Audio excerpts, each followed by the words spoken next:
Oke teman-teman, sobat YouTube channel Om Hawani. Pagi ini kita akan memulai edisi baru membaca buku. Ada buku bagus. Ini adalah buku tulisan dari alumni SMA Taruna Nusantara. Isinya mengenai perjalanan hidup lulusan-lulusannya. Kalau kita lihat ada banyak banget tulisan, nama, alamat, mungkin berapa ya, nanti kita baca satu-satu, mungkin sehari kita satu aja gitu, Oke. Kita mulai dari, atau kita review sebentar ya. Jadi teman-teman Ikastara, Ikatan Alumni Taruna Nusantara itu dia bikin buku, judulnya ini, Karya Terbaik untuk Indonesia, Bocah-Bocah Berikan 2.0. Bocah-Bocah Berikan, kenapa dinamakan Bocah-Bocah Berikan? Karena Berikan itu adalah nama kampung kita di SMA dulu, SMA Taruna Nusantara Magelang, itu adalah kampungnya Berikan. Kemudian ini sudah kedua, saya kebetulan dulu beli, yang ke satu saya malah nggak beli. Isinya tentang kisah, tentunya sangat inspiratif dari para alumni SMA Taruna Nusantara dari berbagai bidang. Ada yang teknik, ada yang mungkin politik juga ada, dokter, segala macam ada. Nah, kita baca satu-satu. Yang pertama ini bukunya kisah abang kita TN9 Abdi Pratama. Beliau ini adalah pemerhati industri yang saat ini berkarir sebagai engineer di Daihatsu Jepang. Founder dari komunitas Engineer Nusantara Jepang. Judulnya Kemandirian Industri Nasional Dariku untuk Indonesia Raya. Tepat 19 tahun sudah aku menjalani hidup sebagai perantau setelah bertekad bulat meninggalkan kampung halaman tercinta di pedalaman Lampung Timur. Lembah Tidar adalah labuhanku setelah memberanikan diri menginjak Pulau Jawa untuk pertama kalinya. Itulah kawah pendidikan SMA Taruna Nusantara atau TN. Bagaimanapun, sekolah dengan konsep gratis ini menjadi alasan utamaku untuk meneruskan pendidikan di sini.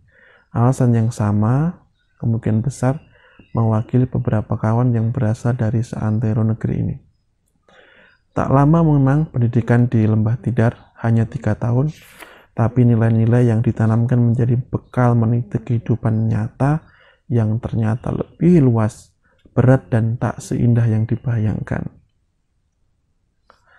Kesadaran akan pentingnya nilai-nilai itu bahkan baru disadari setelah beberapa tahun lulus SMA, usai merayakan kelulusan jenjang pendidikan tinggi. Jenjang kelulusan tidak terbayangkan ingin menjadi apakah aku nanti. Ingin berkontribusi seperti apa aku kelak, seperti yang sering dipekikkan dalam janji siswa di sekolah. Sama seperti belum terbayang apakah memaknai keberhasilan dalam kehidupan. TN memberikan aku ilmu hebat, yaitu bagaimana berusaha, berjuang, dan bekerja keras. Nilai ini selaras dengan petuah ayahanda dalam berjuang. Pastilah ada rasa tidak puas atau bahkan kegagalan. Namun manusia hanya diberikan pilihan untuk mencoba lagi sampai keberhasilan itu muncul. Bagaimanapun kita tidak tahu di usaha yang keberapa kita akan berhasil. Bisa jadi yang kedua, ke-10, ke-100, atau bahkan ke-1000 kalinya. Gajah Mada, sebuah legenda besar di masa kejayaan Majapahit, diabadikan menjadi nama sebuah universitas tidak jauh dari kaki Gunung Merapi. Kampus ini menjadi labuhan kedua perjalanan hidup. Teknik elektrolah pilihan pertamaku usai meragu memilih melanjutkan jejak di dunia militer atau sipil. Pilihan jurusan ini tidak lebih karena kegemaranku di masa kecil bermain listrik dengan rangkaian-rangkaian elektronik sederhana.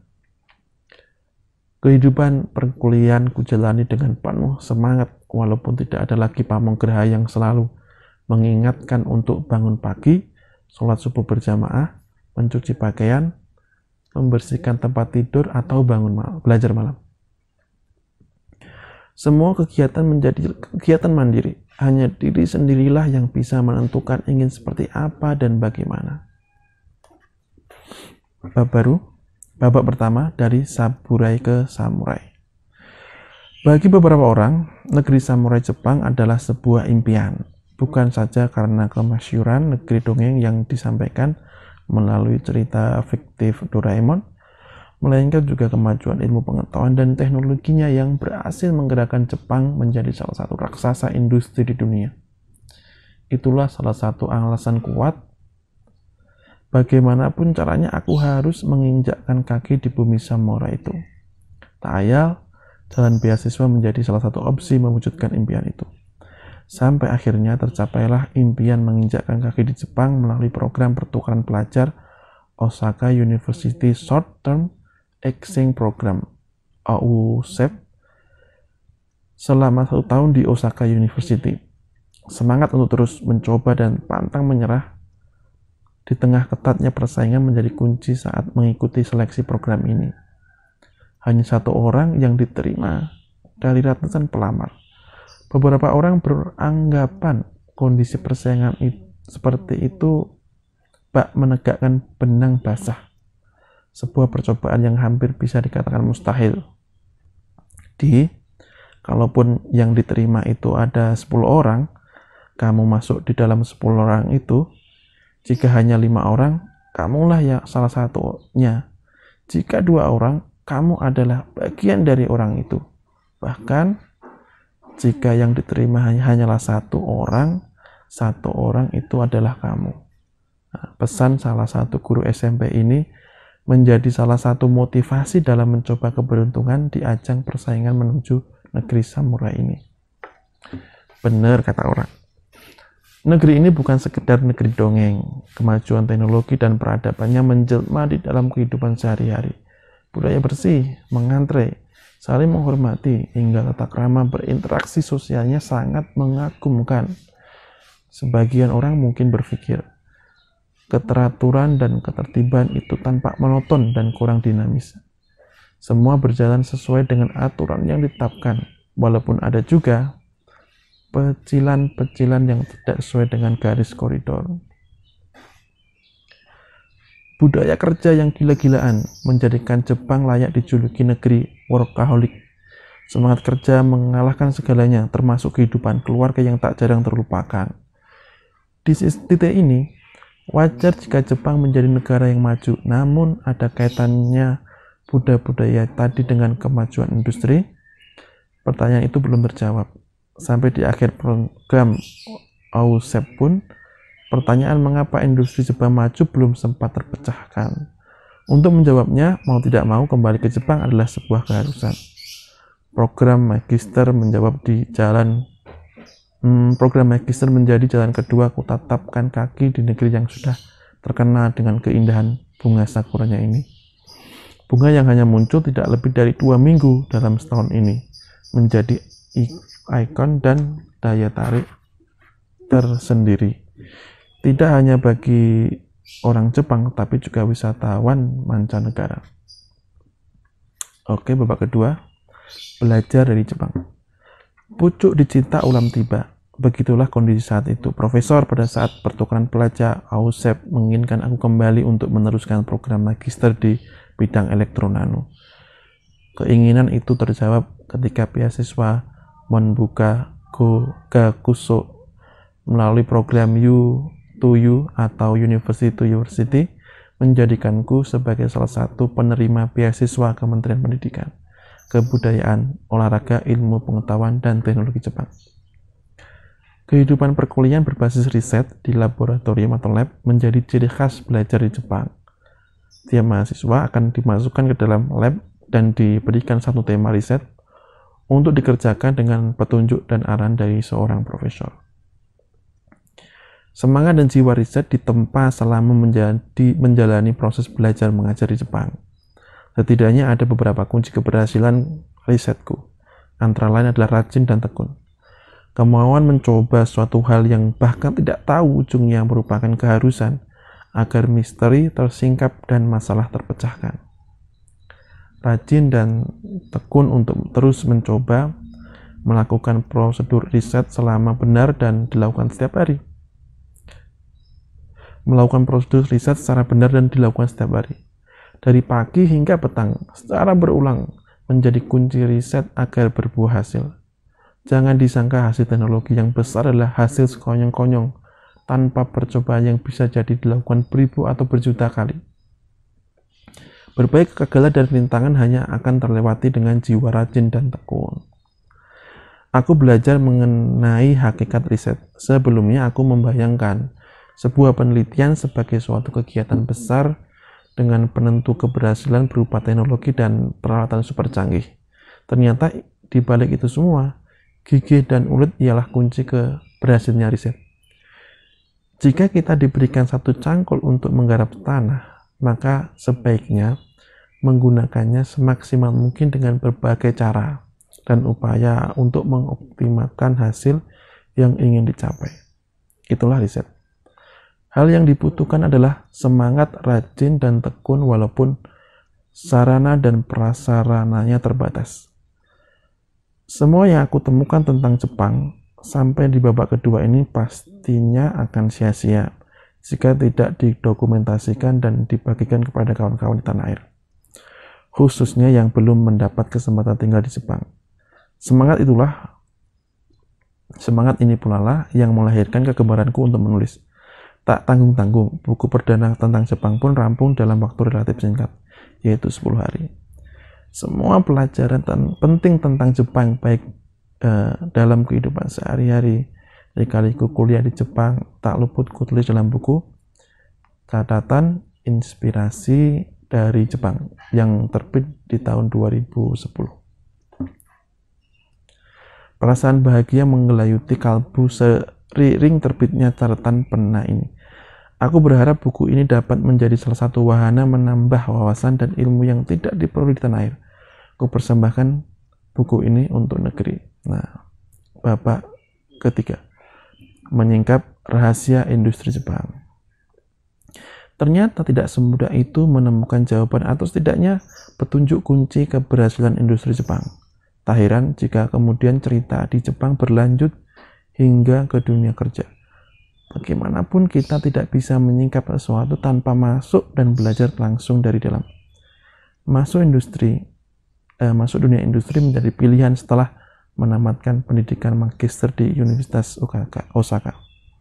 Sebagai salah satu penggemar otomotif, perusahaan berbasis manufaktur di bidang otomotif menjadi pilihan labuhan perjalanan hidup selanjutnya. Dengan berharap dapat belajar dan memahami apa yang ada di balik berdiri dan bertahannya industri Jepang hingga saat ini. Melalui perjuangan dan persaingan dengan para lulusan baik orang Jepang sendiri maupun orang asing yang lulus dari universitas di Jepang, aku diterima di sebuah perusahaan yang cukup besar dan merupakan salah satu cikal bakal perusahaan otomotif terbesar di Jepang, Daihatsu Motor Corp, sebagai engineer.